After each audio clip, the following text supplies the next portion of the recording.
Akkam jirtu kabajamoota fi jaalatamtoota hordoftoota biiftuu Oroo bakkuma jirtanitti nageenyi keenya kan kabajaatiif kan jaalalaa isin haa ga'u isin hin jenna.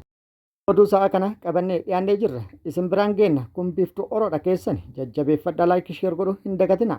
Oduun isin biraan geennu oduu amme breaking news akkasumas oduu wayitaawaa hedduu qabannee jirra. Wajjin turuudhaan itti boharaa. Oduun jalqabaa humni bittaa maallaqa Itoophiyaa gadi bu'aa dhufuun himamee jira. Akkasumas GDP'n Itoophiyaa gadi bu'aa jiraachuun gabaafamee jira.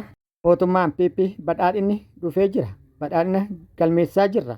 Diinagdeen Itoophiyaa fooyya'aa jira jedhus dhaabbileen idila addunyaa faallaa kana diinagdee Itoophiyaatiin wal qabsiisuun yeroo garagaraatti odeeffannoon isaan gadhiisan faallaa gabaasa mootummaa PP ta'ee jira. Dabalata odeeffannoo kanaa qabannee jirra.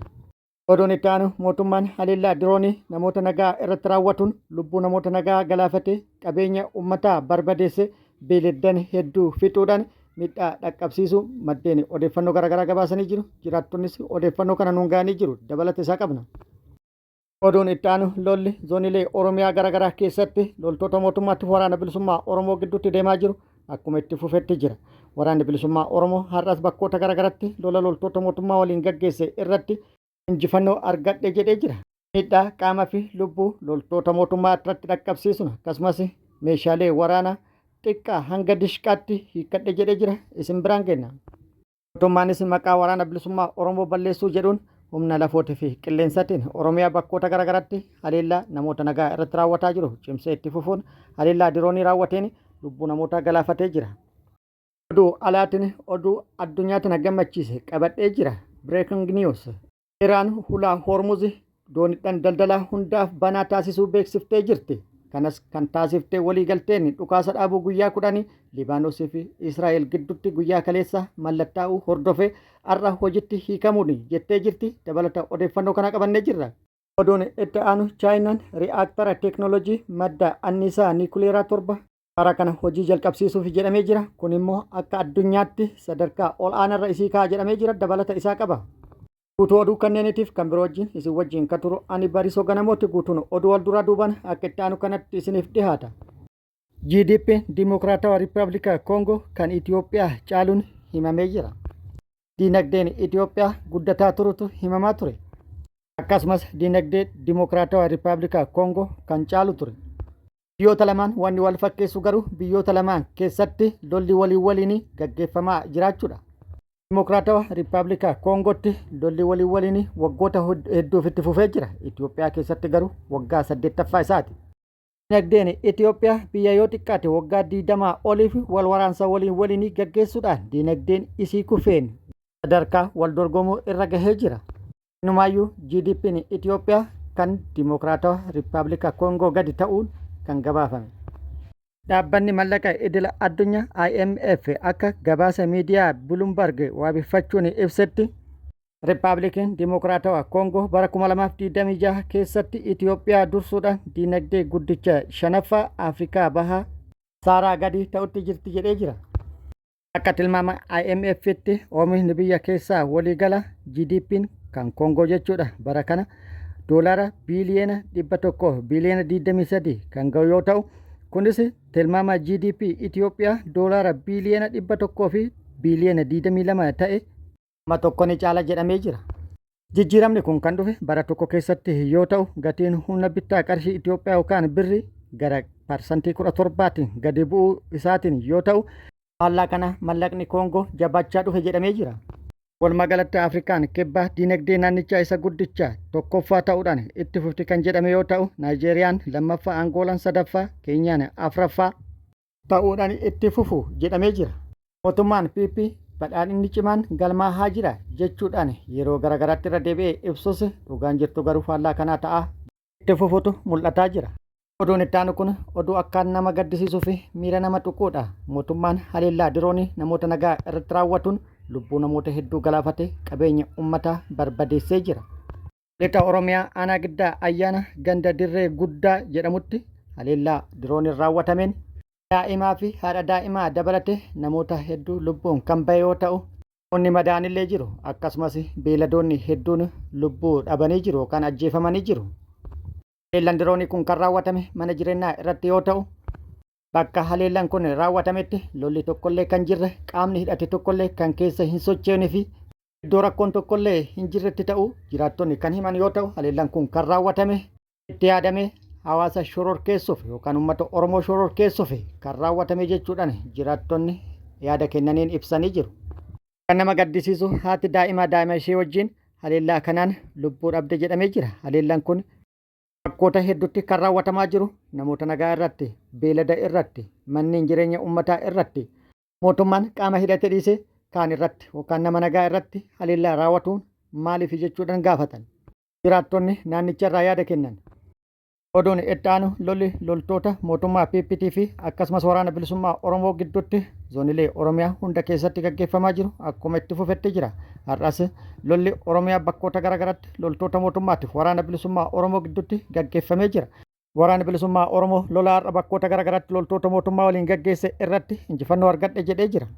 Lola har'a bakkoota garaagaraatti gaggeeffame irratti waraanni bilisummaa Oromoo meeshaalee hedduu hiikkachuu beeksisee jira. Dishqaa, Snaappara, Bireenii AKM'n hedduu ta'uu odeeffannoon nu gahee jira. Haaluma kanaan waraanni bilisummaa Oromoo zoonii lixa Oromiyaa aanaa Qilxuu Kaarratti haleellaa humnoota mootummaa irratti raawwatuun mooraa waraana mootummaa guutumaan guututti hojiin ala taasisuu fi injifannoo boonsaa irratti argatu odeeffannoon nu gahee jira. Aanaa Qilxuu Kaarraa bulchiinsa magaalaa Agamsaatti haleellaa humnoota mootummaa irratti raawwateen humnoota mootummaa hedduu addunyaa kanarraa godaansee hedduu madeessuun kan booji'es kan jiruu fi akkasumas mooraa waraana mootummaa isa guddaa ta'e itti seenuudhaan guutumaan guututti waan mooraa keessa jiru to'atuudhaan moorichas hojiin ala taasisuu odeeffannoon gama sirraa baate ibsitee jirti. Lola Oromiyaa bakkoota garaagaraatti gaggeesse irrattis injifannoo gagabbataa argadhe jedhee jira. Lola bakkoota garaagaraatti har'a gaggeeffame irratti meeshaaleen gurguddaan dishqaan, bireeniin, snaapparri akkasumas AKM'n hedduun hiikkataman jedhee jira. Guutuu odeeffannoo kana akkuma nu ga'een isin biraan geenna. Aanaa Saasiggaattis mootoroota haaraa kana har'a booji'uu waraanni bilisummaa Oromoo beeksisee jira. Akkasumas waraanni bilisummaa Oromoo zoonii kibba baha Oromiyaa Arsii lixaa aanaa Arsii Nageelletti haleellaa humnoota mootummaa irratti raawwateen injifannoo argadhe jedhee jira. Aanaa Nageellee Arsii ganda Basaqoo Ilaala iddoo addaa Qeerroo jedhamutti gaafa Eebla 15/2026 haleellaa humnoota mootummaa irratti raawwateen humnoota mootummaa 3 battalumatti addunyaa kanarraa godaansee 4 madeessuun kan hafte immoo bittinneessuun iddoo irraa dhuftetti deebisuun injifannoo irratti argate jedhamee jira. Gama biraatiin waraanni bilisummaa Oromoo humna haaraa ogeeyyii fayyaa yeroo dheeraaf leenjisaa ture eebbise jedhee jira. Ogeeyyii fayyaa yeroo dheeraaf barnoota fayyaatii fi akkasumas barnoota biroo ga'umsaan leenjisaa ture xumursiisuun sirna ho'aadhaan eebbisuu kan beeksisu yoo ta'u isaanis kan viidiyoo irratti argitan kanaadha. Sirna eebbaa booda waadaa seenuudhaan yookaan waadaa galuudhaan bobbaafamuun isaanillee gabaafamee jira.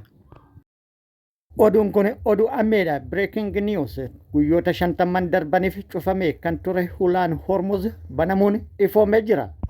Ministeerri dhimma alaa Iraan Abbaas Argichi hulaan Hormuz dooniidhaan hundaa banaa ta'uu beeksisee jira. Waliigaltee dhukaasa dhaabu Israa'elii fi Libaanos gidduutti taasifame hordofee waliigalteen taasifames har'as qabatamaan hojiitti hiikamuu hordofuudhaan hulaan Hormuz yookaan Strait of Hormuz dooniiwwan daldalaa hundaaf banaadha jechuudhaan ministeerri dhimma alaa Iraan Abbaas Argichi beeksisee jira. Strait of Hormuz yookaan immoo hulaan Hormuz karaa daldala boba'aa addunyaa irratti isa tokkoffaadha. Guyyoota 50 darban cufamuun wal qabatee diinagdeen addunyaa jeeqamee ture. Ifaan ifatti banamuun isaa erga beekamee booda gammachuu guddaa uumee jira. Daandii daldala boba'aa addunyaa irraa inni kun tokko ta'u harka 1/5 daandii kanarraan addunyaadhaaf dhiyaata. Oomishni boba'aa gabaaf dhiyaatu biyyoota akka Saawud Arabiyaa, Iraaq, Kuweet fi United Arab Emirates daandii kana yookaan hulaa kana keessa darbuudhaan gabaa addunyaatiif dhiyaata. Erga ministeerri dhimma alaa Iraan Abbaas Argichi hulaan Hormuz dooniidhaan hundaaf yookaan dooniidhaan daldala hundaaf banaa ta'uu beeksise booda daqiiqaa muraasa keessatti gatiin boba'aa parsantii 10 gadi bu'ee jedhamee jira. Iraan hulaa Hormuz kana kan bante waliigalteen dhukaasa dhaabuu Israa'elii fi Libaanos gidduutti guyyaa kaleessaa taasifamu hordofee kanuu kan ibsite yoo ta'u banamuun hulaa Hormuz kun tapha siyaasaatti immoo dhugaa kanaan wal qabata wanti jedhus akka yaadatitti qaamolee garaagaraa irraa ka'aa jira. Ulaan Hormuz dooniiwwan daldalaa hundaaf banaa ta'uu Iraan erga beeksiftee booda pirezidaantiin Ameerikaa Doonaald Tiraamp yaada kennee jira. Galatoomii jedheeni jira. Galatoomii kan jedheenis pilaatfoormii ofii isaa Truth Social barreessan Iraan daandii bishaanii dhiphoo fi garuu murteessaa addunyaa kanaa kan taate ulaa Hormuz guutumatti banuu erga beeksiftee boodadha. Oduun itti aanu Chaayinaan bara kana jechuun 2026 jechuudha.